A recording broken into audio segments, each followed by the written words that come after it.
பூரி ஜெகந்நாதர் ஆலயத்தில் வைத்து பூஜிக்கப்படும் நாராயண ஷீலா என்பது இதுதான்.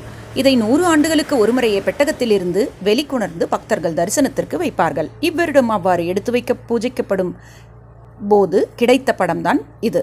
இதை கண்ணார தரிசிப்பவர்கள் அதிபாக்கியசாலிகள். இது சிலருக்கு மட்டுமே வாழ்வில் தரிசிக்க கிடைக்கும். அவ்வகையில் நாம் அனைவரும் புண்ணியர்களே. பூரி கோயிலுக்கு சொந்தமான இந்த சாலிகிராகம் கடைசியாக 1920ஆம் ஆண்டில் ஸ்பானிஷ் காய்ச்சலின் போது தொற்று நோய்களின் மோசமான விளைவுகளை தடுக்க எடுக்கப்பட்டது.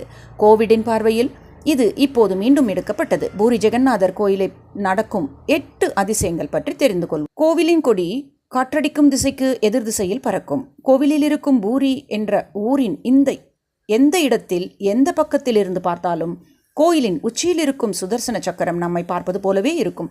பொதுவாக காலையிலிருந்து மாலை வரையிலான நேரங்களில் காற்று கடலில் இருந்து நிலத்தை நோக்கியும் மாலை முதல் இரவு முழுவதும் நிலத்திலிருந்து கடலை நோக்கியும் வீசும். ஆனால் பூரியில் இதற்கு நேர் எதிராக நடக்கும். இக்கோயிலின் முக்கிய கோபுரத்தின் நிழல் பகலில் எந்த நேரத்திலும் கண்களுக்கு தெரிவதில்லை. இந்த கோயிலின் மேல் விமானங்களோ அல்லது பறவைகளோ பறப்பதும் இல்லை.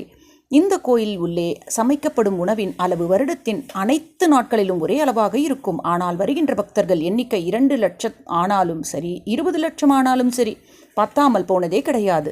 மீந்து போய் வீணாகுவதும் கிடையாது.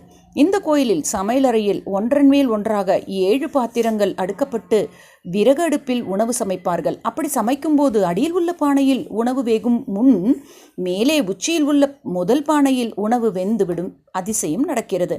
சிங்கத்வாரமின் முதல் படியில் கோவிலின் உட்புறமாக கால் எடுத்து வைத்து நுழையும் போது கடலில் இருந்து வரும் எந்தவிதமான சப்தமும் நமக்கு கேட்காது. ஆனால் அதே சிங்கத்வாரவின் முதல் படியில் கோவிலின் வெளிப்புறமாக நுழையும் போது கடலில் இருந்து வரும் அனைத்து சப்தமும் நமக்கு கேட்கும். இதை மாலை நேரங்களில் தெளிவாக உணர முடியும். நன்றி, வணக்கம்.